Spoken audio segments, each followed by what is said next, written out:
अस्सलाम वालेकुम, मैं हूं नवीद अख्तर हाशमी, स्पोकन इंग्लिश का इंस्ट्रक्टर और आपको घर बैठे इंग्लिश सिखा रहा हूं। हमने पीछे काफ़ी सारे टॉपिक्स पढ़े हैं, मगर आज हमारा टॉपिक जो सा है, इससे पहले जो मैंने लेक्चर दिया था वो मैंने मे पे दिया था, use of May in English. अब आज उसी का नेक्स्ट पार्ट है, यानी use of might in English. आज के लेक्चर के बाद आपको माइट का भी अच्छी तरह यूज आ जाएगा। मे का यूज मुझे उम्मीद है कि आपने अच्छी तरह सीख लिया होगा। अब माइट का भी यूज उसी तरह होना है, मगर बात क्या है कि माइट जो सा है ये मे की सेकंड फॉर्म है। आइए जरा देखते हैं कि मैंने इस लेक्चर को डिजाइन कैसे किया है। सबसे पहले मैंने कहा था कि मैंने कहा था यहाँ मे यू लिव लॉन्ग। पिछले फिक्रों में देखें, मे में तो मैंने कहा था मे जो सा है दुआ या बद दुआ के लिए यूज होता है, जैसे may you live long, may you get success. तो अब क्या है कि इसके पीछे ही सेड लगाना पड़ेगा, यानी कॉन्टेक्स्ट माजी का शो करना पड़ेगा। जैसे he said he might live long, वो ये था कि he says he may live long. तो इस तरह डायरेक्ट इनडायरेक्ट में माजी के सेंटेंसेस बनाने के लिए जहां मे लगता था वहां माइट लगेगा। माइट का मतलब है कि खुदा तुम्हारी उम्र दराज करे, माइट यू लिव लॉन्ग का मतलब है कि खुदा तुम्हारी उम्र दराज करे, मगर पीछे कॉन्टेक्स्ट क्योंकि माइट खुद सेकंड फॉर्म है तो पीछे सेकंड फॉर्म लगानी पड़ेगी हमें क्लियर करने के लिए कि सारा फिक्रा जो सा है ये सेकंड फॉर्म में चला गया है, यानी माजी का फिक्रा बन गया है। दूसरा कॉन्सेप्ट है हमारा, मैंने आपको बी वर्ब सिखाया था।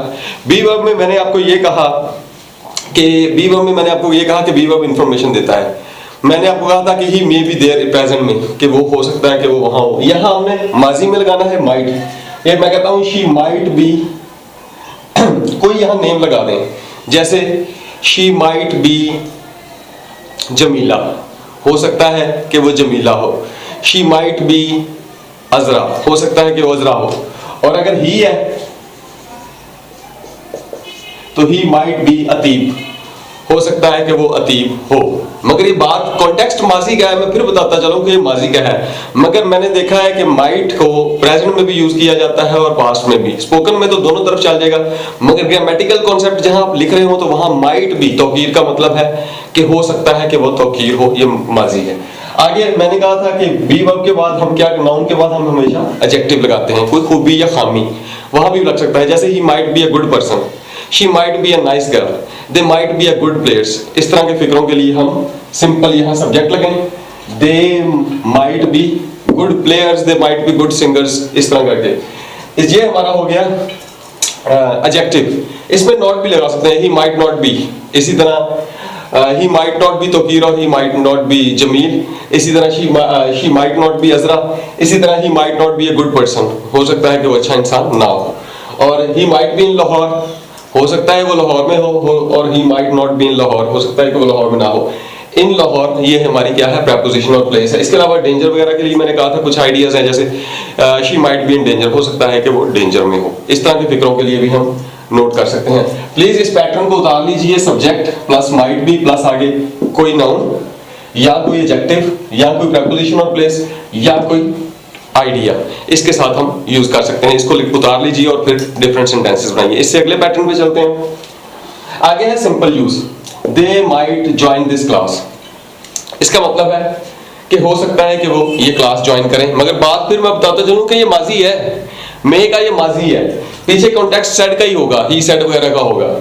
They might join this class, हो सकता है कि वो जो क्लास ज्वाइन करें, मगर ये बात हम माजी के कॉन्टेक्स्ट में कर रहे हैं। इसके पीछे कोई सेंटेंस माजी का लगेगा, फिर माइट लगेगा। अच्छा, इसका क्या फार्मूला है, subject plus might plus first form of verb plus आगे कोई भी ऑब्जेक्ट दे दें। क्या करना है, subject plus might plus join plus first form of verb और प्लस कोई भी ऑब्जेक्ट दे दें। अब इसको क्योंकि ये फर्स्ट फॉर्म लगी हुई है तो फर्स्ट फॉर्म को हमेशा थर्ड फॉर्म में चेंज करके पैसिवाइज बनाया जाता है। इसी सेंटेंस को मैं पैसिव बना रहा हूं, this class might be joined bye them, हो सकता है कि ये क्लास उनसे ज्वाइन हो। मैं कहता हूं they might join this class, हो सकता है कोई क्लास ज्वाइन करें, और this class might be joined bye them, हो सकता है ये क्लास उनसे ज्वाइन हो। ये बी के साथ थर्ड फॉर्म लगा दें तो पैसिवाइज बन जाता है, साथ सिर्फ बाय और देम का इस्तेमाल होगा।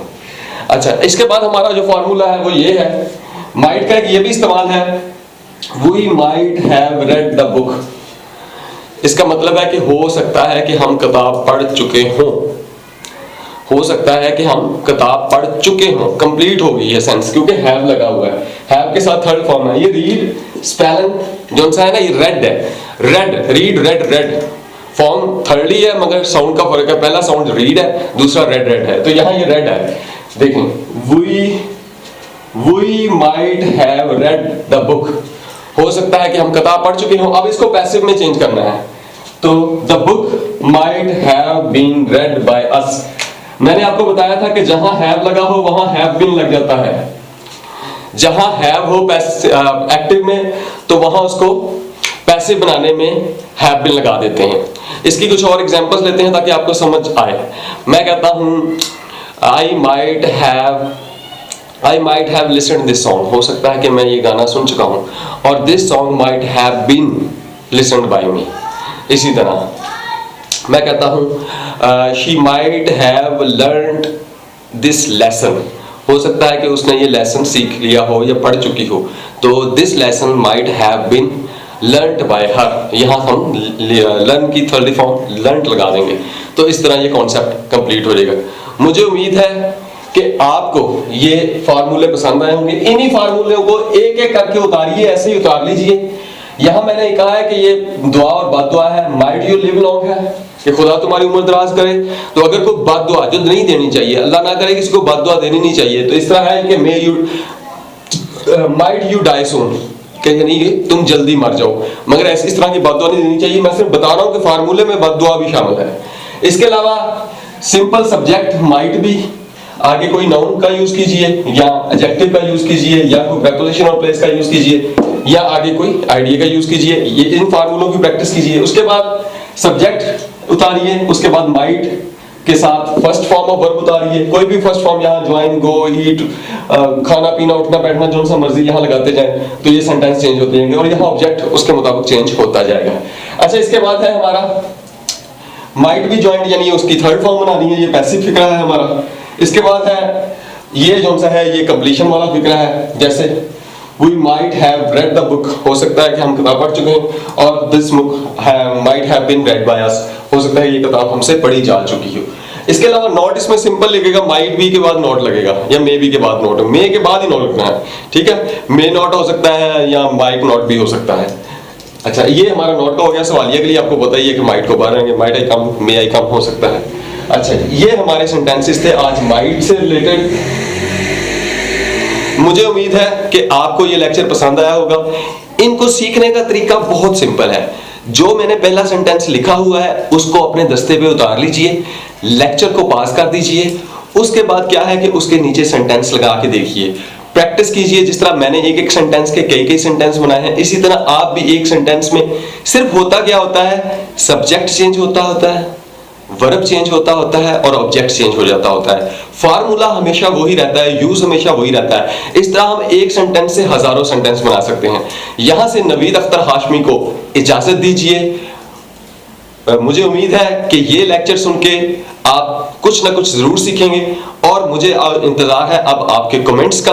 और इसके अलावा खास तौर पे अगर आपको कोई भी प्रॉब्लम हो इंग्लिश लर्निंग में, या कोई कॉन्सेप्ट समझ ना आ रहा हो, कोई ग्रामेटिकल कॉन्सेप्ट ना समझ आ रहा हो, तो मुझे मेरे पेज के ऊपर इतला दीजिए। मैंने अपना नंबर भी साथ दिया हुआ है हर लेक्चर के साथ, वहां से नंबर लेके मुझे डायरेक्ट कॉल कीजिए और अपनी टेंशन्स को दूर कीजिए। यहां से नवीद अख्तर हाशमी को इजाजत दीजिए। बहुत बहुत शुक्रिया, इस उम्मीद के साथ कि मेरे लिए लेक्चर यकीनन किसी ना किसी को जरूर फायदा दे रहे होंगे। अल्लाह हाफ़िज़, बाय।